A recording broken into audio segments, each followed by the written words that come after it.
जय श्री कृष्णा। नमस्कार, आदाब, सत श्री अकाल, वंदे मातरम। आप सभी का हमारे यूट्यूब चैनल सत्युगारम में बहुत बहुत स्वागत है।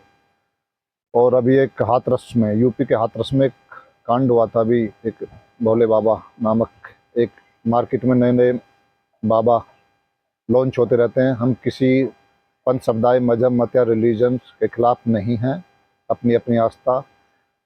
और मैं तो इतना ही कहना चाहता हूँ कि ये अनंत रचेता परमपिता परमेश्वर इस प्रकृति के द्वारा आपको कुछ संदेश देना चाहते हैं। और संदेश के तौर पर एक कबीरदास जी का एक वाणी याद आती है।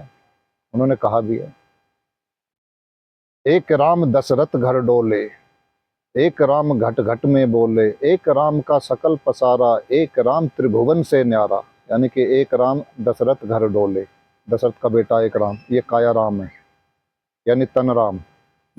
एक राम घट घट में बोले, यानी कि प्रत्येक प्राणी, प्रत्येक जीव के अंदर जो मन रूपी है, एक ये है कि दूसरे राम, मन रूपी राम। एक राम का सकल पसारा, ये सारी जो कायनात है, ये सृष्टि की रचना, सौरमंडल की रचना, आकाश गंगाओं के गैलेक्सी की रचना करने वाला हो गया एक राम। एक राम त्रिभुवन, त्रिभुवन से न्यारा। और जो कबीरदास जी चौथे राम की ही बात करते हैं सदैव, जो अनंत रचेता है, अनंत ब्रह्मांडों की रचना करने वाला है, उसकी बात करते हैं हमेशा। क्योंकि जो हमारा ये मिल्की वे गैलेक्सी होती है, इसके अंतर्गत 200 करोड़ पृथ्वी जैसे प्लेनेट होते हैं लगभग। और यदि एक ब्रह्मांड की बात करें तो फिर ये संख्या करीब करीब ट्रिलियन में पहुंच जाती है, यानी कि 1000 बिलियन, या कहो 1000 करोड़ पृथ्वी जैसे प्लेनेट एक ब्रह्मांड में होते हैं। और अनंत ब्रह्मांड, अनंत ब्रह्मांड के ऊपर जो है वो अनंत रचेता है। उस अनंत रचेता की कबीरदास जी हमेशा बात करते हैं, वही चौथे तल के राम हैं। तो राम ने भी कहा कि जिसे तुम ढूंढ रहे हो मैं नहीं, तुम्हारे अंदर ही है। कृष्ण ने भी यही कहा, जिसे तुम ढूंढ रहे हो मैं कृष्ण नहीं हूँ, वो तुम्हारे अंदर ही है। तो अंदर की बात करते हैं वो। जिसे भजन संहिता 50 में कृष्णों ने भी छोटा परमेश्वर कह के बुलाया है।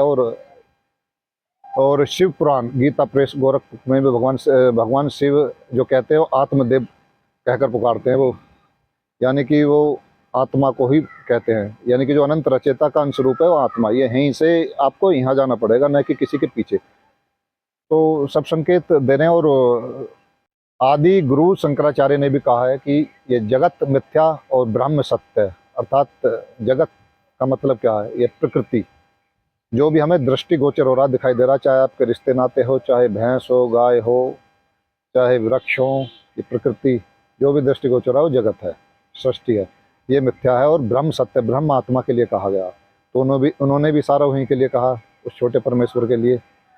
तो चारों तरफ से संकेत मिल रहे हैं हमें। और ये प्रकृति भी अब संकेत इसी तरह के दे रही है। जगह जगह जहाँ भी आप देख रहे हो, कभी वैष्णो देवी पे आतंकवादी हमले हो जाते हैं। अब कांवर, हर साल कांवर या कांवर लाते हैं उठा कर, जिन कितने सैकड़ों, ये संख्या ही तो कम दी जाती है, जिन कितने मरते हैं प्रतिवर्ष, पता नहीं। अब किसी भी धार्मिक स्थल पर चले जाओ, एक भगदड़ हो जाए, फटाफट, आपने कितने केस सुने होंगे, फटाफट पब्लिक मरती है। तो प्रकृति संकेत दे रही है आपको, जहाँ जा रहे हो वहाँ नहीं जाना, आपको अपने अंदर जाना है। तो उस चौथे तल के राम को पहचानो, वो अंदर ही है, बाहर जाने की जरूरत नहीं है। बैठो, मनन चिंतन करो इस पे कि हमें कहाँ जाना है। और इस बाहर कुछ नहीं है, इस प्रकृति में जो जाना है अपने ब्रह्म की, यानी कि आत्मा की तरफ जाना है। या आत्मा ही अनंत रचेता से कनेक्ट करवाएगी। यानी कि मन, मन जो कहा गया, एक तल के राम, जो मन राम बताए गए हैं, ये किधर भी चल देते हैं। इनको भी नहीं मानना चाहिए, यानी गलत दिशा में भी ले जा सकते हैं, सही नहीं। लेकिन 16 आयाम बताए हैं मन के भी। इसलिए चित्त को इस चेतन तत्व से जोड़ना, इस चित्त को कनेक्ट करना है। अच्छे बुरे आपके जितने भी कर्म है सब न्यूट्रलाइज हो जाते हैं चेतना से जुड़ते ही। वो उसी आत्मा के पास अपने चित्त को कनेक्ट करना है, बाहर नहीं भटकना। भटकाव है हर जगह। तो मैं अभी सभी अपने जितने भी जागरूक साथी हैं, क्रांतिकारी हैं हमारे, खासकर इन जो छोटे छोटे पॉइंट पर बहुत ही विशेष ध्यान दे रहे हैं। तो इसे समझने की जरूरत है, हमें कहीं नहीं भटकना, हमें एकांत में स्थिर होकर बैठना है और अपने आप पर ही काम करना है। तभी हम उस फ्रिक्वेंसी तक पहुंच सकते हैं, उस वाइब्रेशन तक पहुंच सकते हैं। यहीं से वाइब्रेशन हमारी हाई होगी, ऊपर बढ़ेगी, और जितना बाहर हम जाएंगे भटकावेंगे, वाइब्रेशन लो जाएगी। यानी जितना भी आप बाहर मन को लेकर जाओगे, एक दूसरे से लड़ोगे, और जितना मन के उसे सूक्ष्म भाग चित्त को अंदर लेकर जाओगे, अपने आप से लड़ोगे। तो इस को समझना होगा हमें बात को। तो सावधान रहें, सतर्क रहें, स्वस्थ रहें। जय हिंद, जय भारत, वंदे मातरम। राधे राधे।